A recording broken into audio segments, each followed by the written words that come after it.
بسم الله الرحمن الرحيم. الحمد لله الذي أنزل على عبده الكتاب ولم يجعل له عوجا قيما لينذر بأسا شديدا من لدنه ويبشر المؤمنين الذين يعملون الصالحات أن لهم أجرا حسنا ماكثين فيه أبدا وينذر الذين قالوا اتخذ الله ولدا ما لهم به من علم ولا لآبائهم كبرت كلمة تخرج من أفواههم إن يقولون إلا كذبا فلعلك باخع نفسك على آثارهم إن لم يؤمنوا بهذا الحديث أسفا إنا جعلنا ما على الأرض زينة لها لنبلوهم أيهم أحسن عملا وإنا لجاعلون ما عليها صعيدا جرزا أم حسبت أن أصحاب الكهف والرقيم كانوا من آياتنا عجبا إذ أوى الفتية إلى الكهف فقالوا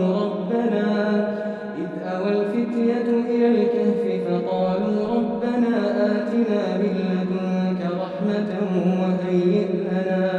وهيئ لنا من أمرنا رشدا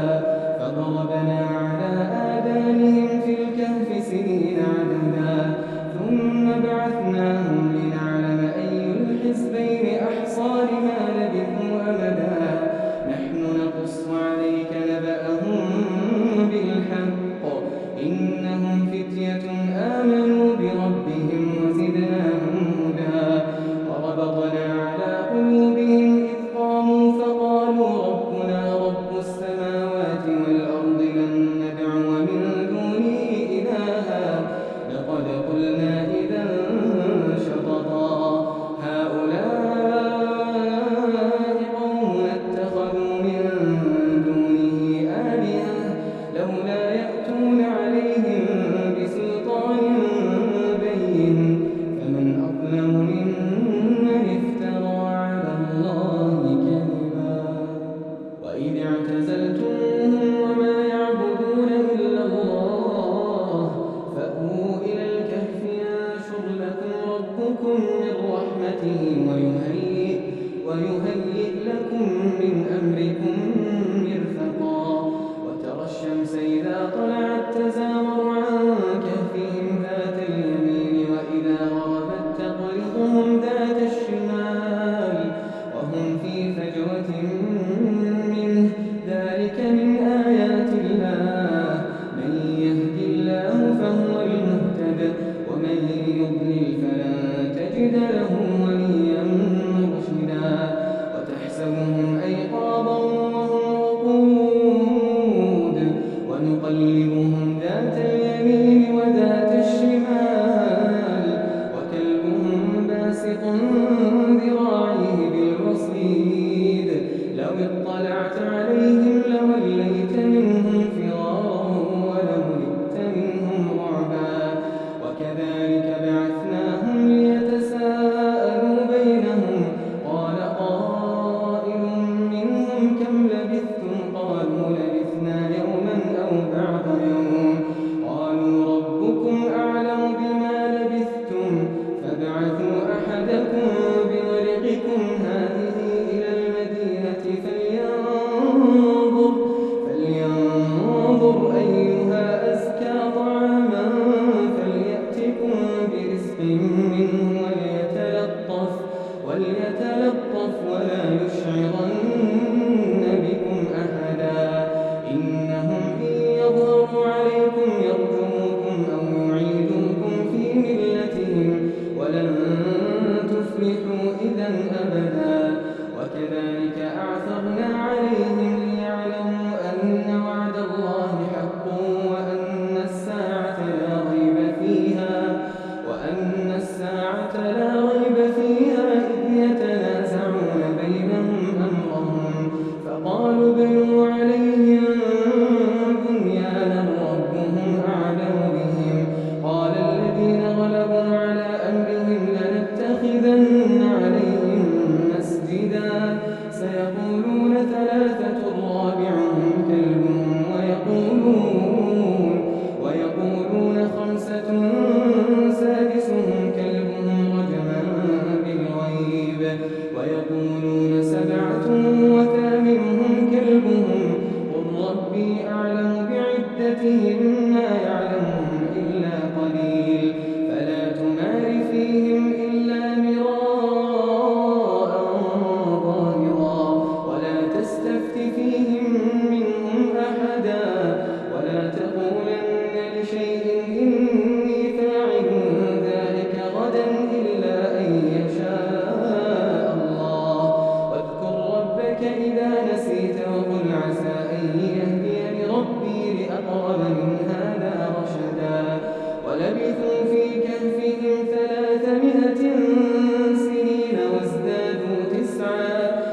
مبدل لكلماته ولن تجد من دونه ملتحدا واصبر نفسك مع الذين يدعون ربهم بالغداة والعشي يريدون وجهه ولا تعد عيناك عنهم تريد زينة الحياة الدنيا ولا تطع من أغفلنا قلبه عن ذكرنا واتبع هواه وكان أمره فرطا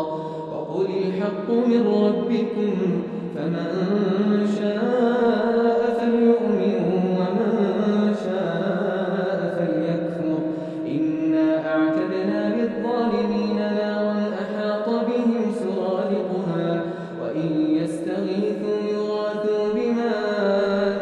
كالمهل يشوي الوجوه بئس الشراب وساءت مرتفقا إن الذين آمنوا وعملوا الصالحات إنا لا نضيع أجر من أحسن عملا أولئك لهم جنات عدن تجري من تحتهم الأنهار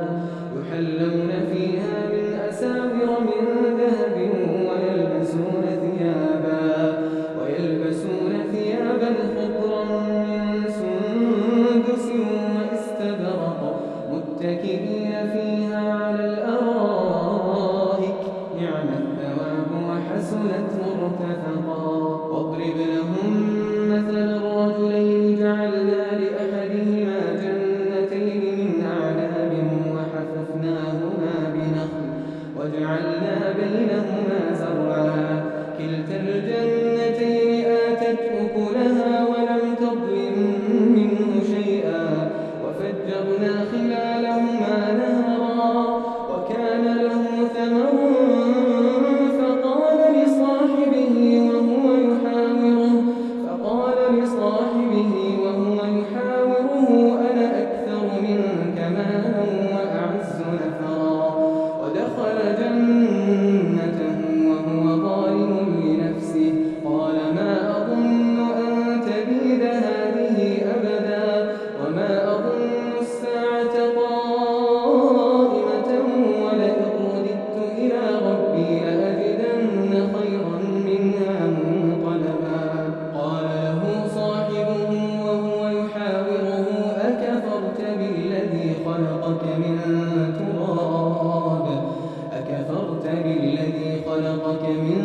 تراب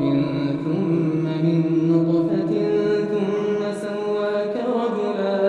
لكن هو الله ربي ولا أشرك بربي أحدا ولولا إذ دخلت جنتك قلت ما شاء الله لا قوة إلا بالله إن ترني أنا أقل منك مالا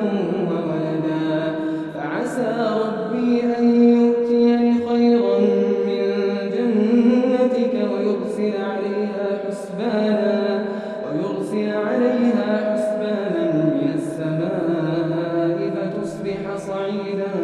زلقا أو يصبح ماؤها غورا فلن تستطيع له طلبا وأحيط بثمره فأصبح يقلب كفيه على ما أنفق فيها وهي خاوية على عروشها ويقول يا ليتني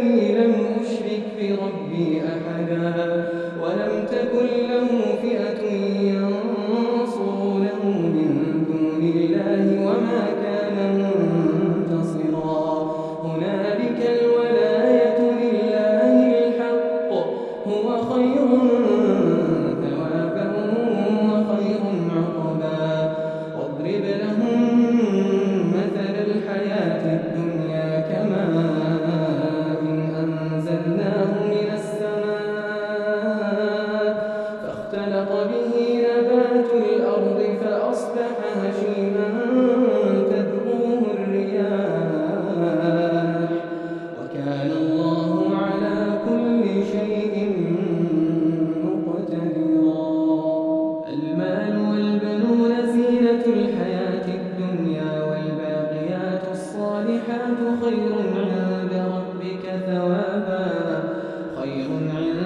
ربك ثوابا وخير أملا ويوم نسير الجبال وترى الأرض بارزة وحشرناهم فلم نغادر منهم أحدا وعرضوا على ربك صفا لقد جئتمونا كما خلقناكم أول مرة بل زعمتم أن لن نجعل لكم موعدا ووضع الكتاب فترى المجرمين مشفقين مما فيه ويقولون يا ويلتنا ما لهذا الكتاب لا يغادر صغيرة ولا كبيرة إلا أحصاها ووجدوا ما عملوا حاضرا ولا يظلم ربك أحدا وإذ قلنا للملائكة اسجدوا لآدم فسجدوا إلا إبليس كان من الجن ففسق عن أمر ربه أفتتخذونه وذريته أولياء من دوني وهم لكم عدو بئس للظالمين بدلا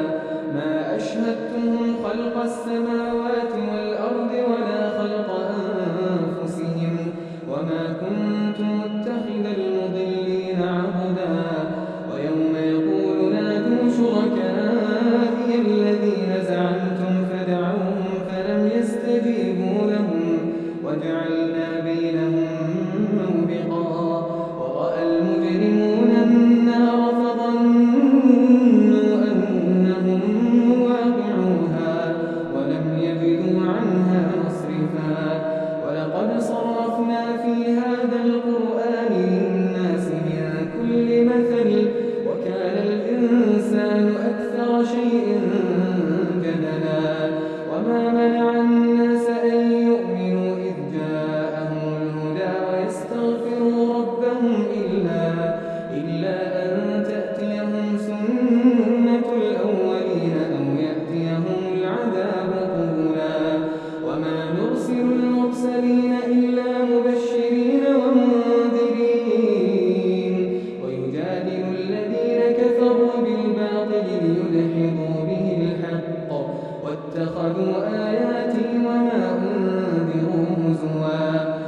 لن